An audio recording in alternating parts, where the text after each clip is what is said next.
Feche os olhos, vamos orar. Deus amado, nesse momento nós queremos ouvir a sua voz, Senhor, falando pela sua palavra. Que nada, Senhor, nos impeça de ouvi-la. Unge os meus lábios, Senhor, minha mente. Unge também a mente, os ouvidos de cada pessoa que está aqui hoje, nessa manhã. Ó Senhor, nos colocamos aqui porque nós cremos que não existe lugar melhor para estarmos a não ser a sua casa. Existe poder quando nós nos unimos, quando louvamos o seu nome. Existe a manifestação do seu Espírito quando nos unimos com um só propósito. Ó Senhor, afasta da nossa mente as preocupações da vida e traz-nos para pertinho do Senhor. Em nome de Jesus, amém. Quero convidar você para abrir a sua Bíblia em Lucas, capítulo 7.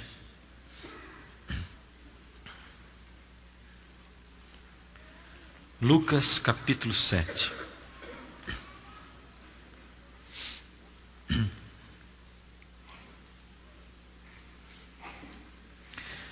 Do verso 18 em diante.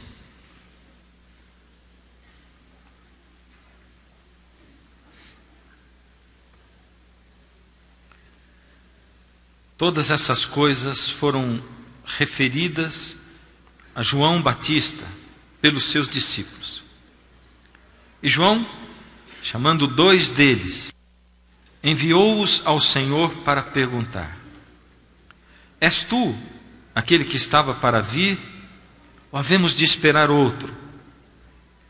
Quando os homens chegaram junto dele, disseram: João Batista enviou-nos para te perguntar: és tu aquele que estava para vir, ou esperaremos outro? Naquela mesma hora, curou Jesus muitos de moléstias e de flagelos e de espíritos malignos, e deu vista a muitos cegos.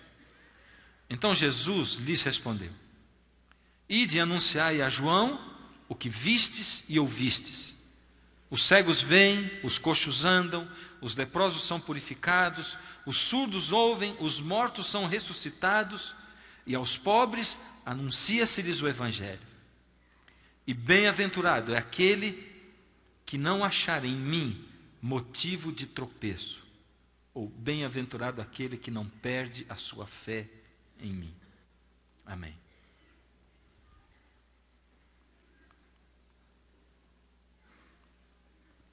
Uma das cenas mais bonitas que eu já vi retratadas em quadro, pinturas, é a cena do batismo de Jesus. No livro Vida de Jesus, um livro ilustrado muito bonito que a Casa Publicadora tem, para mim essa é a figura mais bonita. O João Cardoso foi quem pintou aquele quadro. Ali está a manifestação plena da divindade. Nesse momento do batismo do Senhor Jesus, ali estava Jesus, o Filho. Aí ele ora ao sair das águas, o Pai se manifesta falando, e ao falar Deus pronuncia as mesmas palavras que eram usadas na unção de reis. Quando um rei ia ser ungido, diziam: esse é o meu filho amado, em quem me comprazo. E o Senhor Deus usou para mostrar claramente que no momento do seu batismo, Jesus estava sendo ungido, Rei do Universo. E aí o Espírito Santo desceu em forma de pomba sobre ele. E ali estavam manifestados Pai, Filho e Espírito Santo. Queria perguntar para você: você acha que João Batista teve dúvidas de que Jesus fosse o Messias naquele momento em que ele batizava Jesus? Sim ou não?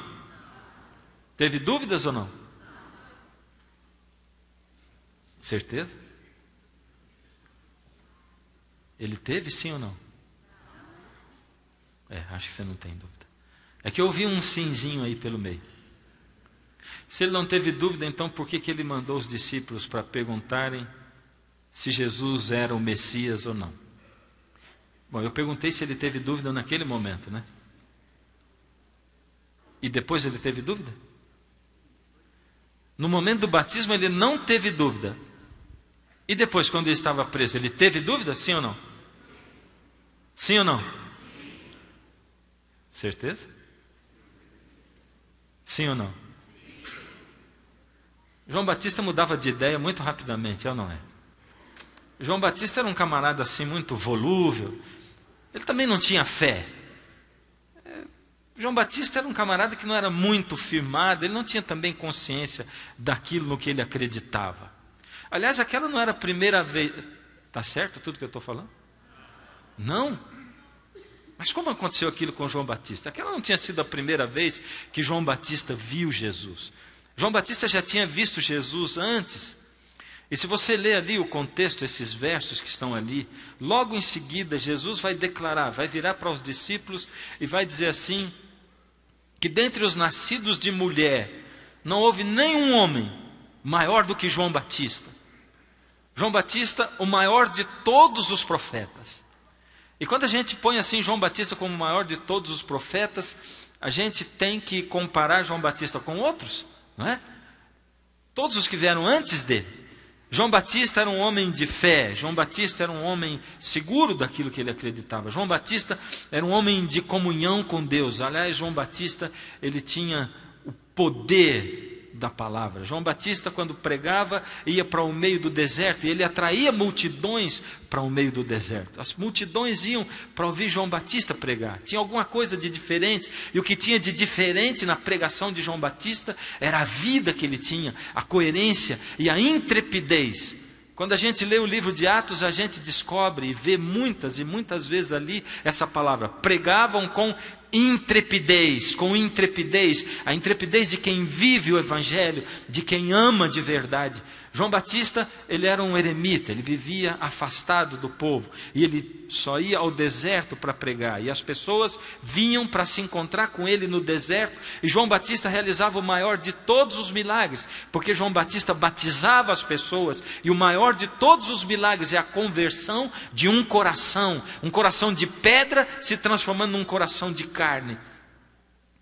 É ou não é? Esse é o maior de todos os milagres? Será que a conversão de alguém é maior do que a cura de um paralítico? Será que a conversão de alguém é um milagre maior do que um cego de nascença começando a enxergar? Será que a conversão de alguém é um milagre ainda maior do que a ressurreição de um morto? Sim ou não? Sim? Tem certeza? Você e eu que somos seres humanos, né? Sabemos o que é isso.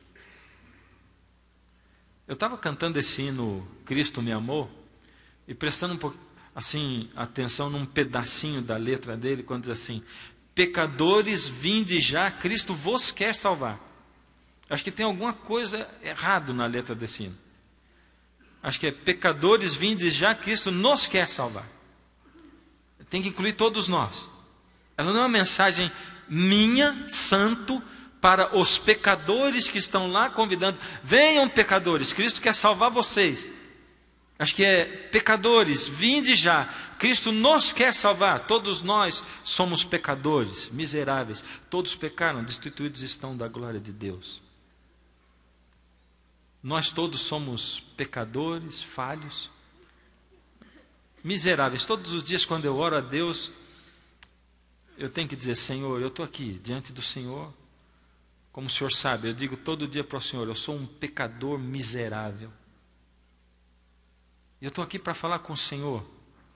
O que adianta eu começar o dia e a oração ao Senhor hoje dizendo: louvado seja o nome de Deus, se esse louvor vem de lábios tão impuros que desonram ao Senhor. O meu louvor ao Senhor é desonra. Você já prestou atenção como é? Imagine assim, uma pessoa de má fama, uma pessoa de quem ninguém gosta, é conhecido como trapaceiro, fofoqueiro, como uma pessoa que não presta, falando bem de você. É uma propaganda errada, não é? É uma má propaganda. Porque vão dizer: ué, mas se ele gosta dele, os dois devem ser amigos, deve ter alguma coisa ali a ver. E eu fico pensando isso quando eu vou louvar a Deus de manhã, e eu tenho que dizer: Senhor, primeiro me perdoa, me purifica para eu poder louvar o Senhor, para que tenha algum valor o louvor, algum valor. Muda o meu coração, Senhor, unge os meus lábios, para que ao eu conversar com o Senhor e louvar o seu nome, o meu louvor possa chegar ao Senhor. João Batista era um homem dedicado a Deus. João Batista realizava o maior de todos os milagres. Era o milagre da conversão de corações. E logo em seguida vai dizer ali que João Batista não realizou nenhum milagre. Nenhum milagre. O único milagre que João Batista realizava, sendo ele o maior de todos os profetas, era a conversão de corações. E uma conversão verdadeira é aquilo que quebranta o coração, é aquilo que faz com que alguém olhe para si e diz assim: eu estou mal, eu preciso de Deus, eu quero Deus. Isso é uma conversão de fato, é quando eu reconheço a condição na qual eu estou. E esse é o maior problema de Laodiceia, porque Laodiceia está convencida de que é rica, de que não tem problema nenhum, não tem falta de nada. Esse é o maior problema nosso hoje. É que a maioria de nós está convencido, está satisfeito com aquilo que acontece na vida. Nós não estamos assim: Senhor, eu estou precisando do Senhor. João Batista transformava corações. A pregação dele, a intrepidez com a qual ele falava, era tão grande, tão forte, que aquilo chegava no coração das pessoas, e as pessoas sinceras iam encontrar João Batista no meio do deserto. E quando elas iam encontrar João Batista e ouviam a mensagem, a palavra, aquela pregação mudava a vida das pessoas. E eu já disse para vocês, tenho dito muitas e muitas vezes, eu fico pensando: meu Deus, que influência tem um sermão na vida de uma pessoa? Que influência? Que percentual de influência? Como eu posso influenciar a minha igreja se as pessoas não estiverem dispostas a serem influenciadas? O encontro que eu tenho com eles no sábado é o maior de todos. Depois é muito difícil reunir minha igreja toda. Eu acho que é impossível. Tem sido impossível. O público que está aqui no sábado de manhã não é o público que vem na quarta-feira, não é o público que vem no domingo, e não é o público que vem durante a semana de oração, quando tem uma semana de oração, e nem que vem no sábado à tarde para o lançamento do CD. Também não é. Públicos diferentes. Esse público aqui é um público que vem no sábado de manhã. E eu fico pensando: o meu povo, a igreja que Deus tem me dado, como eu posso atingir essas pessoas? Como eu posso influenciar essas pessoas? E todos os dias eu me pergunto: Senhor, está faltando intrepidez? Está faltando viver o Evangelho, Senhor? Está faltando o quê? Purifica a minha vida, porque eu desejo, Senhor, ver mudança de coração, mudança de hábitos, mudança, Senhor, de intenção ao buscar ao Senhor. Aquele povo ia para o deserto para encontrar João Batista, para ouvir a palavra de Deus, e João Batista pregava com intrepidez. E quando a gente vê a pregação de João Batista: o reino de Deus está próximo, para aqueles que eram hipócritas, raça de víboras, fariseus hipócritas, era uma pregação dura. E eu fico vendo a pregação dos profetas, que pregação dura, de estremecer. E algumas vezes eu digo: Senhor, se o Senhor me der só pregação para eu falar, daqui a pouco, será que as pessoas vão ouvir o que eu vou falar? E Deus diz: olha para o Jeremias. Jeremias pregou durante 40 anos que o juízo viria. Eu demorei 40 anos para trazer o juízo, mas o juízo veio. Jeremias também não era assim tão querido pelo povo. Não interessa se querem você, se gostam de você ou não. Não interessa se eles estão gostando do que eles estão ouvindo ou não. Interessa que nesse tempo precisa ser falado o que tem que ser falado. Fala. João Batista batizou Jesus. E quando ele acabou de batizar Jesus, Jesus saiu e foi cumprir o ministério dele. E João Batista em seguida foi preso. Jesus estava começando a fazer grandes coisas. Jesus estava começando, e Jesus estava curando pessoas doentes. Jesus estava curando cegos, curando aleijados. Jesus havia ressuscitado um morto. E de repente, João Batista preso. E João Batista começou a sentir na boca o gosto amargo da morte. Muitas são as pessoas que sentem na boca o gosto amargo da morte. Muitas e muitas vezes, quando a gente visita pessoas doentes, essas pessoas, num momento, dizem assim: eu sei que eu vou morrer e não vai demorar. E aí passa um tempinho, não demora muito e essas pessoas morrem. Você já deve ter visto isso na sua família ou entre amigos. A pessoa está doente, ela sabe que vai morrer, ela tem um tempo, ela se prepara, ela confessa os pecados a Deus, ela chama a família, ela acerta a vida e depois morre. João Batista sentiu na boca o gosto amargo da morte. Ele não estava doente, mas ele estava preso. E o Senhor Deus foi mostrando para ele: João Batista, a sua hora está se aproximando, você vai morrer. E ele começou a sentir aquilo. E quando os problemas, quando a dor, quando a morte se aproxima, aí a gente começa a mudar até de temperamento. E aí os discípulos de João Batista vinham para ele e diziam: João, sabe o que está acontecendo? Jesus curou um cego de nascença.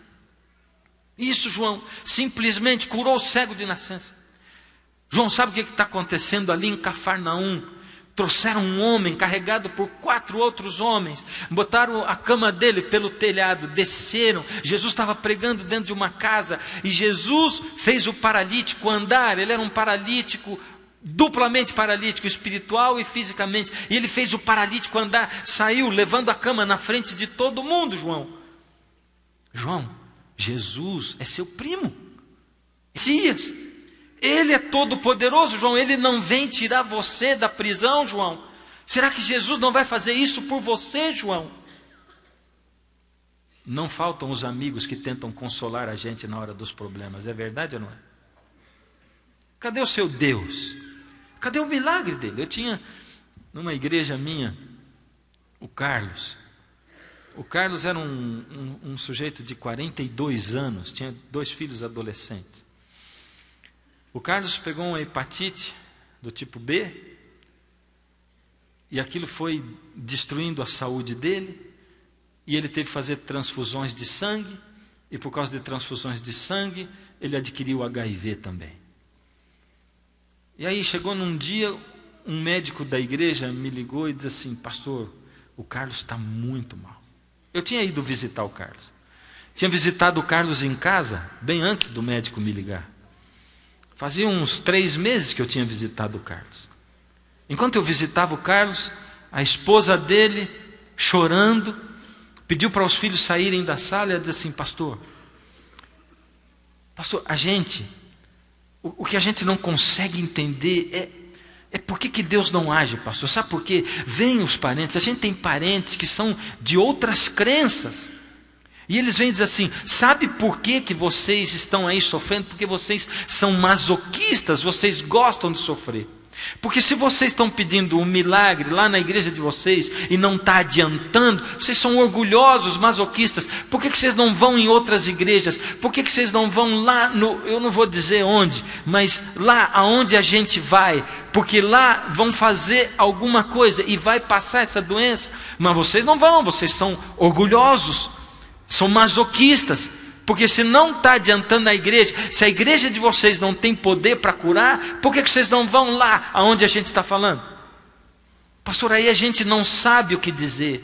Porque a gente diz: não, nós não vamos lá, porque o que a Bíblia ensina é o que está sendo pregado ali na minha igreja. Ali nós pregamos a verdade, a gente aprendeu a verdade. Mas a gente não pode falar isso, porque eles vão dizer: mas se é a verdade, porque Deus não age.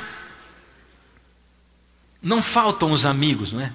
Para dar conselho, pessoas para cobrar. Não faltam os discípulos do João Batista para dizer assim: escuta, cadê o milagre se não está acontecendo? Porque Deus não tem poder, ou porque vocês não têm poder para orar?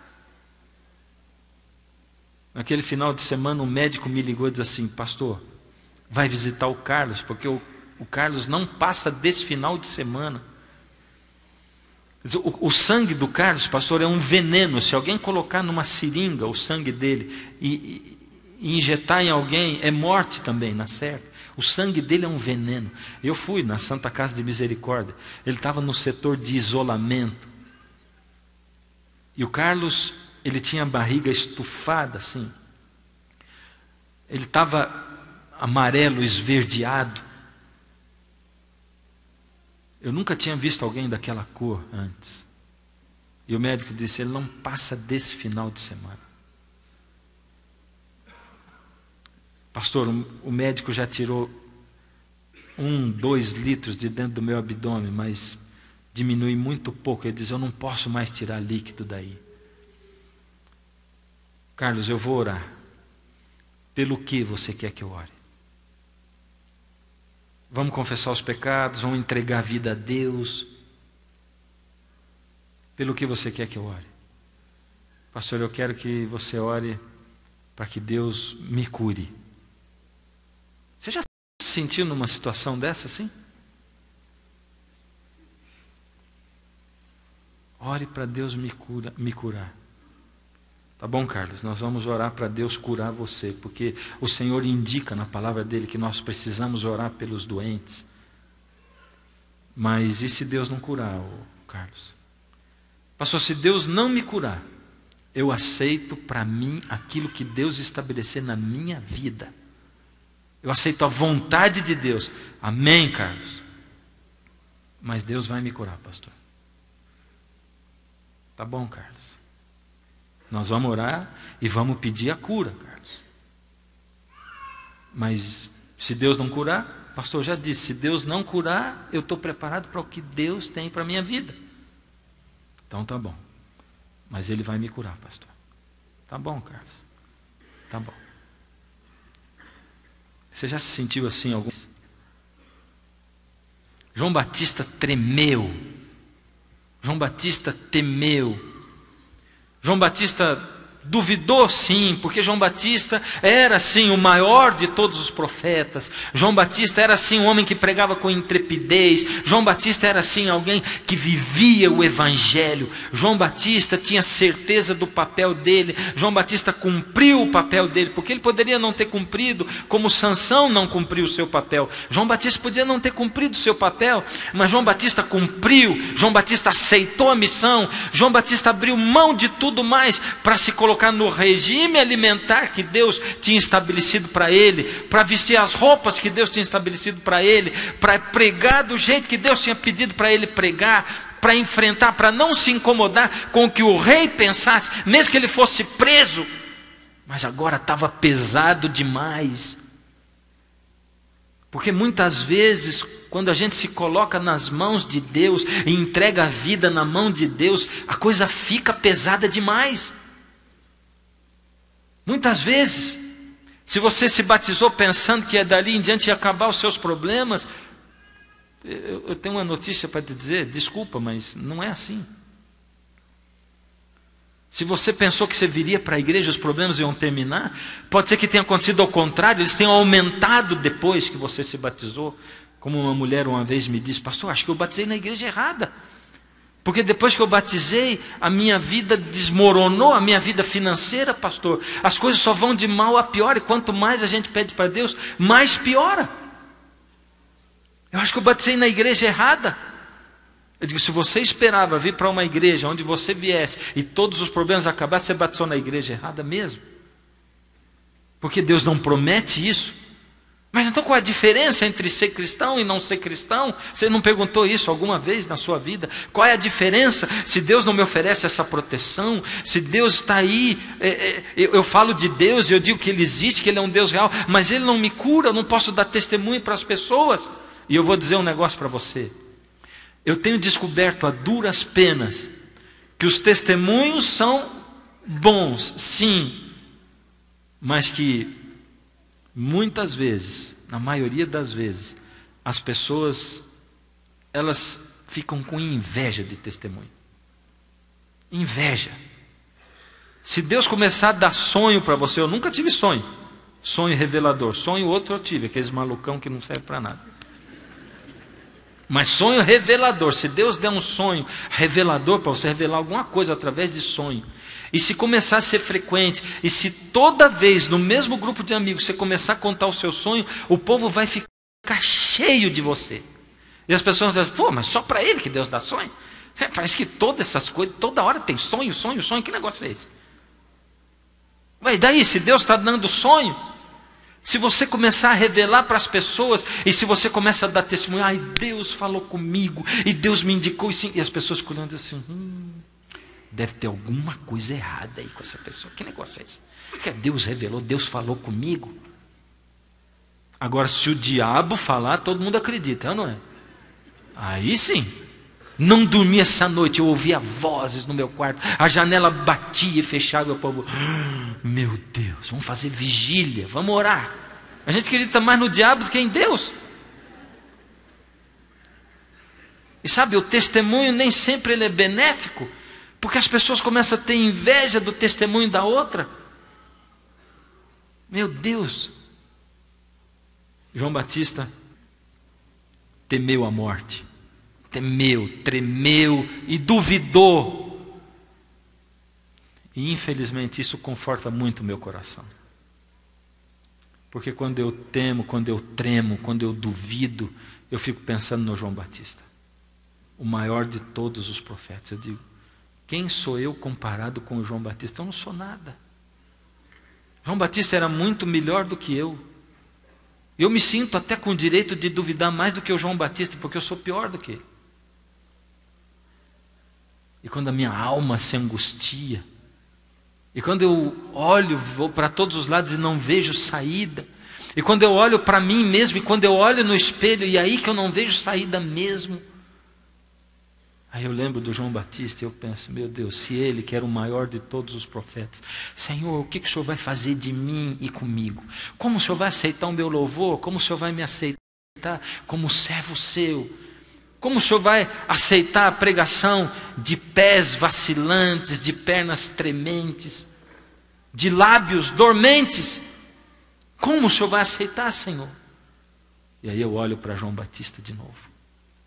E João Batista mandou os mesmos discípulos de volta para Jesus. Vão lá e perguntem para ele. É o Senhor mesmo, aquele que haveria de vir, ou nós vamos esperar outro? Sabe como é que é? É aquele negócio de provar a Deus, de testar a Deus. Na verdade, João Batista, ele mandou aquele recado, mas ele não queria dizer exatamente aquilo, porque ele não tinha assim tanta dúvida de que Jesus era o Messias. Ele só queria dizer assim, Senhor, por acaso o Senhor vem me tirar daqui? Vem me tirar ou não vem? Por acaso, no meio desses milagres todos seus, tem um espacinho para mim? Porque, Senhor, eu vejo o Senhor fazendo milagres, mas teve outros falsos profetas. Na verdade, sim, Senhor, tem uma duvidazinha, porque como o Senhor não vem me tirar e Deus me escolheu para preparar o caminho, será que eu preparei o caminho da pessoa certa? Mas manifesta o teu poder e me cura. O Senhor vai resolver dois problemas ao mesmo tempo. Vai resolver o meu problema de eu estar na prisão, vai me tirar, vai ser um testemunho. Senhor, já imaginou nós dois juntos pregando o Evangelho? Que poder teria o Evangelho? A gente tem planos para Deus, não é verdade? Já pensou, Senhor, o Senhor de um lado e eu do outro, o Senhor pregando e eu batizando, o Senhor prepara os corações, o Senhor faz o evangelismo de semeadura e eu faço o evangelismo de colheita. Senhor, seria arrepiante nós dois pregando, é ou não é? Mas eu não sei porque Deus não tinha mais planos para o João Batista dentro daquele lugar, daquela época. Porque Jesus tinha que aparecer, e João Batista sabia disso, ele tinha que diminuir. Ele já tinha dito isso, mas ele não lembrou nem daquilo que ele disse, do que ele pregava. E os discípulos chegaram para falar com Jesus, os de João Batista. Senhor, João Batista mandou a gente aqui para dizer, é o Senhor mesmo o Messias, ou nós devemos de esperar outro? O mais incrível é a resposta de Jesus, né? A resposta de Jesus foi tremenda, né? Imagina que você está entrando numa padaria, né? Você está entrando numa padaria e ali na porta sentado tem um mendigo. Ele olha para você, os olhos rasos d'água, e diz assim, por misericórdia, eu estou morrendo de fome, eu preciso comer alguma coisa. Por misericórdia, eu preciso comer. Já faz 4 dias que eu não ponho nada no estômago. Me paga comida. E você tem o coração enternecido, vai lá e compra uma quentinha. Sai, vem com a colher, abre Ele, espera um pouco, você abre, aquela fumaça sai. Aí você começa a comer. Colherada por colherada. Vai comer. E ele vai olhando. Ele engole seco até. Aí você come. Vai, esvazia todo o marmitex. Até os últimos grãozinhos que você raspa assim. Amassa aquele negócio, olha para ele e diz assim: e aí? Está sentindo melhor agora? É muita judiação, não é? É muito sofrimento. Comer do lado de alguém assim. Olha o que Jesus fez. Jesus virou, fez um monte de milagres e disse para os discípulos: vão lá e contem para o João Batista o que vocês viram aqui. Diz lá para eles que eu sou mesmo o Messias. Em outras palavras, vão lá e digam assim: João, eu sou o Messias mesmo, João. Eu faço milagres, sim. Eu dou vista aos cegos, eu faço o surdo ouvir, o mudo falar, eu faço o coxo andar, eu ressuscito mortos e estou pregando o evangelho para os pobres, João. Aliás, João, isso tudo que eu estou te citando são palavras de uma profecia messiânica, João. Eu estou dizendo para você, a profecia messiânica está se cumprindo em mim, sim, mas eu não vou tirar você da cadeia, João. Eu estou fazendo milagre aqui fora, mas eu não vou aí tirar você, João. Eu sei que você quer que eu tire você, que eu liberte você, mas eu não posso tirar você. Eu posso todas as coisas, mas eu não posso tirar você, João. Eu não posso. Você vai ficar sim na cadeia. Você vai morrer sim, João. O seu ministério acabou aqui e a sua vida vai acabar logo ali, João. Eu não posso tirar você da prisão. Jesus podia tirar João Batista da prisão ou não? Podia? Podia, tinha poder, mas não podia, porque não estava no plano de Deus. Ele podia tudo, ele pode tudo, mas ele não pode tudo, porque Deus se limita. Deus se limita, primeiro diante da sua própria lei, e por Deus cumprir a sua própria lei, Ele teve que mandar o seu filho. E Deus se limita aos planos dele, para que as coisas andem direito. E às vezes, filho, você vai ouvir de Deus: eu tenho poder para curar você, filho, mas eu não posso curar você, porque eu conheço o fim desde o princípio, eu sei o que é melhor para a sua vida, eu sei que caminhos vai tomar a sua vida, eu sei como é que vai ser o seu relacionamento comigo. Eu podia sim livrar você daquele acidente, mas eu não libertei, porque eu não pude, porque eu amo você. E eu quis que você passasse por esse caminho. Eu podia sim já ter te dado aquele emprego, mas eu não posso te dar o emprego, porque eu preciso que você aprenda. E você tem o coração tão duro, você é tão racional, você é tão duro, que enquanto você não lamber o chão, você não vai conseguir olhar para mim. E eu sei que se você lamber o chão, você vai olhar. Então vale a pena mandar você lamber o chão. Quebra a minha vida e faz-a de novo. Não é isso que a gente canta para Deus? Quebra a minha vida e faz-a de novo. Senhor, se preciso for, quebra a minha vida. Eu não sei o que é quebrar. Eu sei que é uma coisa que eu vou detestar, que eu vou odiar. Eu sei que vai ser duro demais para mim, Senhor. Eu sei que eu vou pensar 1 milhão de vezes, vou dizer: por que eu pedi isso? Mas se for para encontrar o Senhor de verdade, de uma vez por todas, quebra a minha vida e faz de novo, Senhor. Eu me arrepio cada vez que eu falo isso, porque talvez Deus precise quebrar mesmo a minha vida. Quebra a minha vida, Senhor.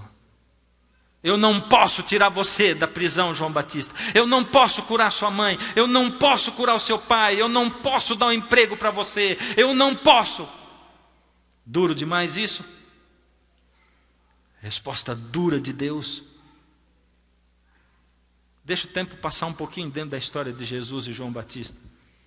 Vira as páginas e você vai ver que conforme você vira as páginas do livro de Lucas mesmo, o tempo passa. E nós vamos pular 3 anos para frente na história de Jesus.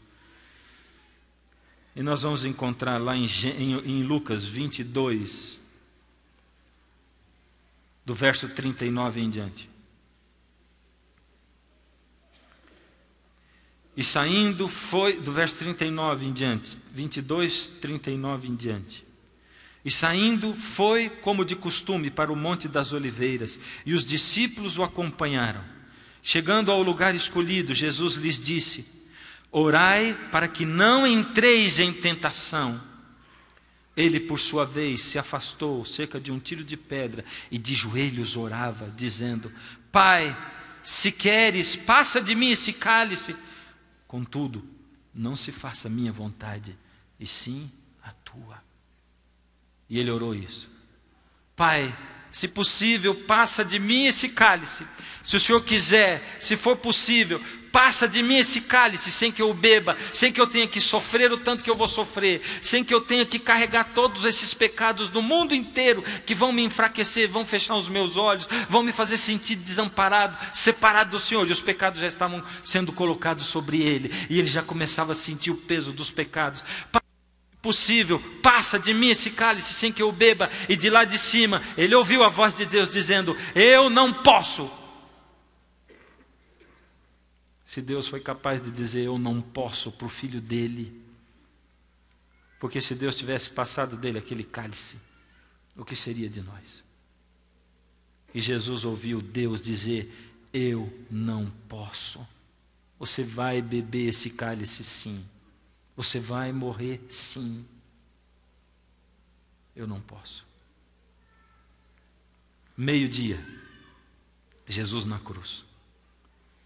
Meio-dia, uma escuridão tremenda, trevas, não se podia enxergar um palmo à sua frente, era uma escuridão sobrenatural. O Pai de lá de cima olhavam a cena do sacrifício do Senhor Jesus. Os anjos viam o Senhor Jesus, que viram o Senhor Jesus sendo açoitado, colocando-se a coroa de espinhos na sua cabeça. Os anjos que tinham vivido com Jesus no céu, antes de ele vir à terra, contemplavam aquela cena, escondiam, ocultavam o seu rosto, porque eles não queriam ver o que estava acontecendo com o Filho de Deus. Muitos anjos naquele momento se ofereciam para vir para o lugar. Os anjos superiores olhavam para os anjos e diziam: não adianta, ele tem que passar, ele tem que sofrer, ele tem que morrer. E o coração do Pai se apertou ao ver o Filho na cruz. Por isso aquelas trevas que vieram, eram duas trevas: trevas sobre as três cruzes e trevas sobre a multidão. O Senhor Deus mandou as trevas, porque ele não conseguiu ficar lá no céu, sozinho, contemplando a cena. O Senhor Deus desejava estar próximo do Filho, e a escuridão veio para que Deus se ocultasse ao pé das três cruzes, para que ele pudesse contemplar o Filho ali de perto. E eu não duvido que algumas gotas do sangue do Filho tenham caído sobre as mãos, a testa, o rosto do Pai, que dali olhava, mas ele não podia consolar o Filho e nem confortar. Ele não podia receber conforto sobrenatural, ele precisava passar por aquilo e sofrer sozinho. O Pai olhava para a cruz e não podia fazer nada. Eu não posso. Não somos nós que cantamos: o meu Deus é o Deus do impossível? Eu não posso.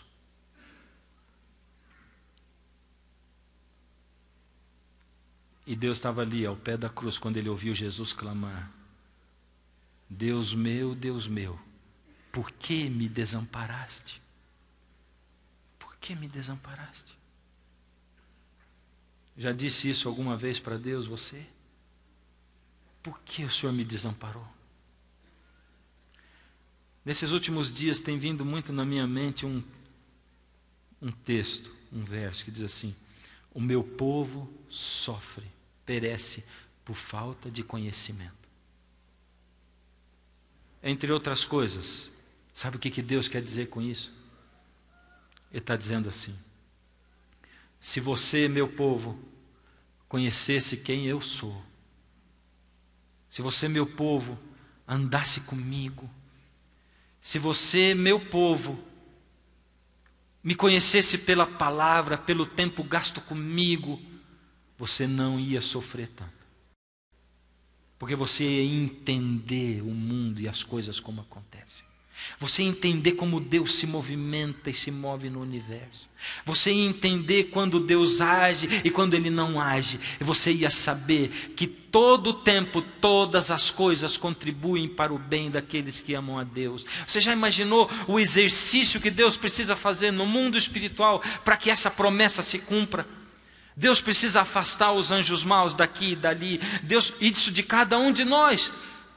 Aqueles que amam a Deus, todas as coisas contribuem, mesmo as coisas que parecem más para nós, mesmo as coisas que as pessoas olham e digam assim: puxa vida, tal pessoa está sofrendo tanto. Mas quando o sofrimento vem, eu pergunto para Deus: Deus, o que eu preciso aprender que eu não aprendi ainda? E se eu estou sofrendo, me ajuda a aprender, me ajuda a ir ao Senhor e me fortalecer ainda mais espiritualmente, porque o que interessa é espiritualmente. Eu quero que o meu coração se transforme de um coração de pedra num coração de carne. Faz em mim esse milagre, Senhor. O que eu estou precisando que aconteça comigo? Porque o Senhor já me falou um monte de vezes, eu já ouvi na igreja um monte de sermão para eu me aproximar do Senhor. Eu não consigo, eu não dou bola, eu não ligo para o Senhor, eu não tenho tempo para o Senhor, eu estou ocupado com a vida. Quem sabe, Senhor, se a minha vida for quebrada no meio, aí eu vou ter tempo para o Senhor. O meu povo perece por falta de conhecimento, porque se o povo de Deus conhecesse Deus, confiaria nele. Plena confiança, plena certeza. Esse mundo é um mundo de pecado, de dor, de morte e de aflição. Esse mundo é um mundo de separação, esse mundo é um mundo de trevas. Mas aqueles que conhecem a Deus e aqueles que amam a Deus. Poxa, mas João Batista duvidou, não duvidou? Duvidou. E mandou os discípulos. E eles perguntaram. E quando eles voltaram com a resposta, o que João Batista disse? Tá bom, para mim já não é mais o Messias. Não vem me tirar da prisão. Não. João Batista entendeu o que Jesus queria dizer. Porque Jesus terminou: bem-aventurado aquele que não acha em mim motivo de tropeço, ou bem-aventurado aquele que não perde a sua fé em mim. Bem-aventurado aquele que não viu e creu. Você e eu não podemos andar com Jesus e ver Jesus nessa terra. Nós não vimos, e Jesus está dizendo: bem-aventurado aquele que não viu e creu. Quando você pediu um milagre e ele não aconteceu, bem-aventurado aquele que não viu e creu. Quando você clamou a Deus e pediu: Senhor, se mostra para mim, para que eu sinta o Senhor perto de mim, mas você não sentiu nada, bem-aventurado aquele que não viu e creu. Quando o inimigo acusou você a semana inteira, e você passou a semana inteira oprimido, dizendo: eu fiz isso de errado, isso, mas você no final olhou e disse assim: Senhor, não interessa, eu não quero ouvir a voz do acusador, eu sou teu, eu entreguei a minha vida ao Senhor, eu sou salvo pelo sangue de Jesus, perdoa os meus pecados, esse que eu cometi, me renova, me dá uma segunda chance. Bem-aventurado aquele que não viu e creu, bem-aventurado aquele que não viu e creu.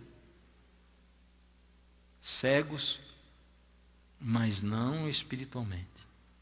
Eu não vi Jesus, mas eu creio em Jesus. Cegos que enxergam, surdos que ouvem. Está passando por algum problema na sua vida? Eu tenho uma pergunta para você, novidade. Quem não está? Você é o único sofredor nessa vida? Talvez você não esteja sofrendo. Quem sabe você é um adolescente, vivendo na flor da vida. Aí todo encantado com o mundo, com as baladas da vida. Eu duvido que você não esteja passando por problema também. Você tem problema sim. Tem problema para se encaixar com seus pais, ou com seus irmãos, ou com pessoas na escola. Você tem problema sim de autoestima baixa, ou de autoestima alta também. Você se sente, você se acha o cara, a pessoa, não é? Você tem problema sim. E ai de mim quando eu acho que os prazeres desse mundo anestesiam os meus problemas. Eles anestesiam mesmo, mas o problema continua lá. Não adianta tomar analgésico para fazer parar a dor quando você tem uma infecção que pode matar você. Você pode morrer sem dor, mas vai morrer. Deixa de lado os analgésicos desse mundo e busca a Deus, que é quem cura de verdade. Mas para curar, muitas vezes, ele tem que usar um bisturi, ele tem que rasgar, ele tem que ir fundo, rasgar o peito para trocar o coração de pedra e colocar um coração de carne. Você está desanimado pelos seus problemas? Está desanimado pelas angústias da vida? Está desanimado de tanto tentar e não conseguir? Está desanimado de tanto pensar em Deus ou ouvir falar? Está desanimado porque você deu para hoje a última chance e diz: eu vou na igreja hoje pela última vez, é a última chance que eu estou dando para Deus na minha vida. Deus deseja curar você com o maior de todos os milagres. Deus deseja transformar a sua vida. E eu confesso para você, quando eu digo assim: Senhor, quebra a minha vida e faz de novo se for preciso, logo em seguida eu digo: se não for preciso, não quebra não, Senhor. Eu falo isso sempre, porque eu não quero ser quebrado. Mas como é duro deparar com os mesmos pecados o tempo todo. Como é duro. É ou não é? Como é duro viver do alto da sua impotência. Ainda mais sabendo que a gente vive nos tempos em que vive. E o mundo esperando que a gente brilhe. As pessoas lá no seu trabalho esperando que você brilhe. Os seus filhos na sua casa esperando que você brilhe para eles. A sua esposa esperando que você brilhe. O seu marido. Como é duro viver do alto da impotência. E o tempo passando. E o tempo passando. E eu olho: Senhor, fiz até agora. Falta muito para fazer. Deus tem uma notícia para você e para mim. Esse mundo é um mundo de sofrimento, de dor, de morte. Mas isso vai acabar. Isso vai acabar. Isso está acabando. E Deus manda dizer assim: enquanto isso, filho, canta, louva. Enquanto isso, me adora. Enquanto isso, me busca. Enquanto isso, fecha os ouvidos para o inimigo, para o acusador, para aquele que te oprime. Enquanto isso, filho, fala de mim, vive comigo, gasta tempo comigo. Enquanto isso, filho, testemunha de mim, porque até mesmo nos seus sofrimentos, nas suas dores, quando as pessoas olharem para você e elas vão dizer: meu Deus, Jesus deve estar ali. Porque dentro daquele corpo oprimido, dentro daquela situação de doença, de desavença familiar, existe ali um coração que louva ao Senhor no meio do sofrimento. E aí eu digo para mim mesmo todo dia: enquanto Jesus não voltar a esse mundo, eu vou cantar. Eu vou seguir olhando para cima e cantando. E ainda ontem eu estava terminando minha corridinha ali na praça. E eu estava me sentindo oprimido. Eu disse: não. Eu falei em voz alta: o inimigo não vai me oprimir, Senhor. Eu busquei o Senhor essa semana, eu fui atrás do Senhor. Eu não fui vitorioso todas as vezes, mas eu estou nas tuas mãos. Jesus morreu por mim. Ele levou os meus pecados e o Senhor o deixou passar e beber aquele cálice amargo, para que eu não beba. A minha vida está nas tuas mãos. Me segura, Senhor. Eu queria que você cantasse comigo. A letra vai aparecer ali. E você vai dizer assim, essas mesmas palavras: Senhor, eu vou botar o meu coração. Pode botar a letra ali. Vou colocar o meu coração para cantar ao Senhor. E não interessa os sofrimentos, eu vou estar nas suas mãos. E aí você declara para Jesus assim: meu coração alegre hoje canta ao relembrar. Quero ouvir você. Amém. Virá o fim a esse mundo escuro. Meu lar será nas terras E até lá, Senhor, olha só o que nós vamos fazer. Mas até então eu seguirei cantando. Quero ouvir o louvor do seu coração.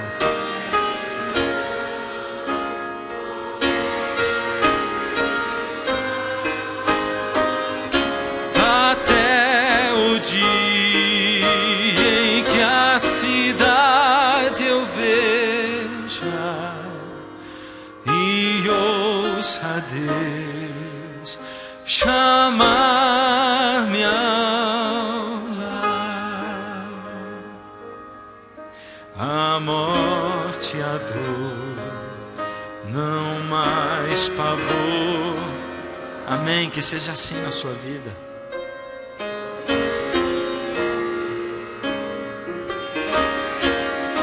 Amém por isso. De todo mal faz trementes ao recordar que nós estejamos entre os salvos do Senhor. Por isso, mas até então eu seguirei cantando. Até então, contente eu ouve, Senhor, isso que nós cantamos. Até o dia em que a cidade eu veja e ouça a Deus chamar-me ao lar. Ó Senhor, coloca na nossa mente, no nosso coração, esse desejo de cantar até o dia da sua vinda, de louvar, de adorar ao Senhor com o que nós somos, com o que nós temos, de adorar ao Senhor no meio da dor, do sofrimento, das angústias, das dúvidas, de adorar ao Senhor quando não sabemos o caminho, quando não vemos a frente, quando não sentimos Deus ao nosso lado, como João Batista não sentiu aquele dia, de sabermos que ainda assim o Senhor dirige a nossa vida. Ó Senhor, toma nas suas mãos os seus filhinhos e filhinhas, tão frágeis como são, Senhor. Outros iludidos com esse mundo, com as luzes e com as cores, que nem conseguem sentir o toque do seu Espírito no coração deles. Ó Senhor, guarda, Senhor, os nossos filhos, os nossos jovens. Aqueles que olham para si mesmos e pensam, para mim não tem mais jeito. Deus não consegue acessar o meu coração. Ó Senhor, que eles sintam o seu poder neles, que eles saibam que o Senhor os toca, mesmo quando não sentem. Entrego nas tuas mãos, Senhor, essa igreja que o Senhor colocou nas minhas mãos. Seja o pastor dessa igreja, Senhor. Supre as minhas falhas e as necessidades deles. Revive-nos com o seu Espírito, em nome de Jesus. Amém, Senhor. Amém.